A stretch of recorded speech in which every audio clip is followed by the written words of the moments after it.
আসসালামু আলাইকুম, welcome back to my channel tasty cooking by Akhi. আজকে আবার নতুন একটা রেসিপি নিয়ে হাজির হয়েছি। আমার আজকের রেসিপি হচ্ছে গরুর মাংসের ভর্তা। আমি যেভাবে ভর্তা করব এভাবে ভর্তা করে বাসায় খেলে দেখবেন যে নিমেষেই থালার ভাত শেষ হয়ে গেছে। চলুন দেখি ভর্তা করতে আমাদের কি কি উপকরণ লাগবে। প্রথমে আমাদের লাগবে এখানে রসুন, পেঁয়াজ, কাঁচামরিচ, লাল মরিচ আর আমি নিয়েছি 3 টুকরা মাংস। 3 টুকরা মাংস দিয়ে 4 থেকে 5 জন অনায়াসে খেয়ে উঠতে পারবে এবং তৃপ্তি সহকারেই খেতে পারবেন। আর এত মজার হয় এই ভর্তাটা, বাসায় একবার হলেও এভাবে ট্রাই করে দেখবেন। এখন চলুন দেখি ভর্তার প্রসেসিং। প্রথমে চুলায় একটা প্যান বসিয়ে আমি এখানে দিয়ে দিচ্ছি অল্প একটু সরিষার তেল। তেলটা একটু গরম হয়ে আসলে আমি এখানে প্রথমে দিয়ে দিব মাংসটাকে। আমি মাংসটা কিমা করে নিয়েছি। ব্লেন্ডারে কিমা করতে পারবেন বা পাটায় বেটেও নিতে পারবেন। আমি ব্লেন্ডারে কিমা করে নিয়েছি। তারপর এখানে দিয়ে দিয়েছি আদা। আমি এখানে 4টা ছোট ছোট টুকরা করে নিয়েছি। তারপরে দিয়ে দিচ্ছি রসুন, 7-8টা রসুনের কোয়া দিয়েছি। তারপরে দিয়েছি পেঁয়াজ। আমি এখানে 5টা পেঁয়াজ কেটে নিয়েছি। তারপর এখানে দিয়ে দিচ্ছি 8-9টা কাঁচামরিচ। তারপরে আমি এখানে দিয়ে দিব 8-10টা লাল মরিচ। আমার মরিচটা কিন্তু বেশি একটা ঝাল না, আপনাদের ঝাল যতটুকু খেতে পারেন ততটুকুই দিবেন।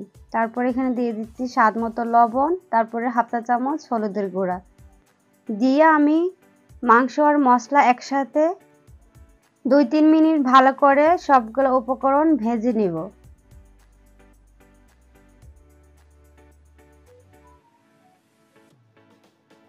এভাবে ভেজে নেওয়া হয়ে গেলে তারপর এখানে দিয়ে দিব পরিমাণ মতো পানি। আমি এখানে 1/2 কাপ পানি ব্যবহার করছি।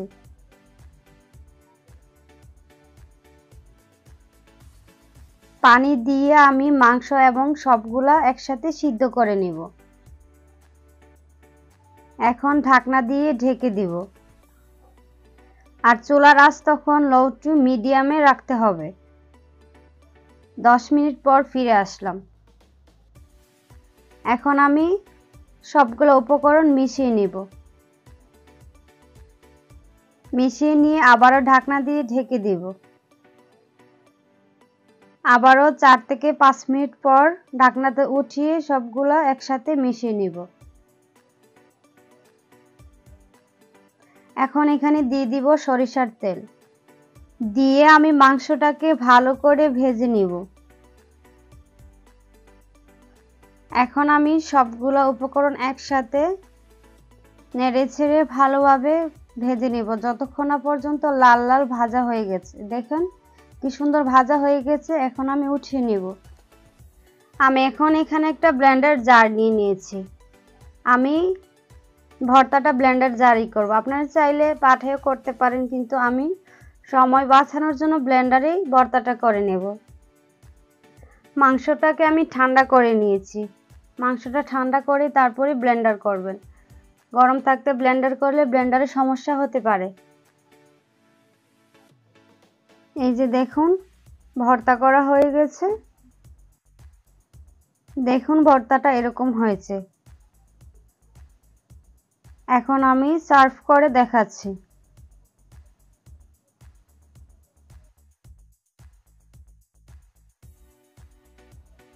এখন আমি সরিষার তেল দিয়ে ভর্তাটাকে মেখে নিব। আর ভর্তার ক্ষেত্রে সরিষার তেল ছাড়া তো ভাবাই যায় না। সরিষার তেল দিয়ে ভালোভাবে মেখে নিব। তারপর আমি এখানে ভর্তাটাকে বল বল আকারে শেপ দিয়ে দিচ্ছি। শেপ দিয়ে আমি সার্ভ করে দেখাচ্ছি। এই ভর্তাটা দেখতে যতটা না সুন্দর, খেতেও কিন্তু অসাধারণ ছিল। গরম গরম ভাতের সাথে খেতে অসাধারণ লাগছিল। আপনার বাসায় একবার হলেও এভাবে ট্রাই করে দেখবেন কতটা ভালো হয় এই রেসিপিটা। আর যারা আমার পেজে নতুন, প্লিজ দয়া করে চ্যানেলটিকে সাবস্ক্রাইব করে পাশে থাকা বেল আইকনটি অন করে রাখবেন নেক্সট ভিডিও পাওয়ার জন্য। সবাই ভালো থাকবেন, সুস্থ থাকবেন আর আমার সাথেই থাকবেন। আল্লাহ হাফেজ।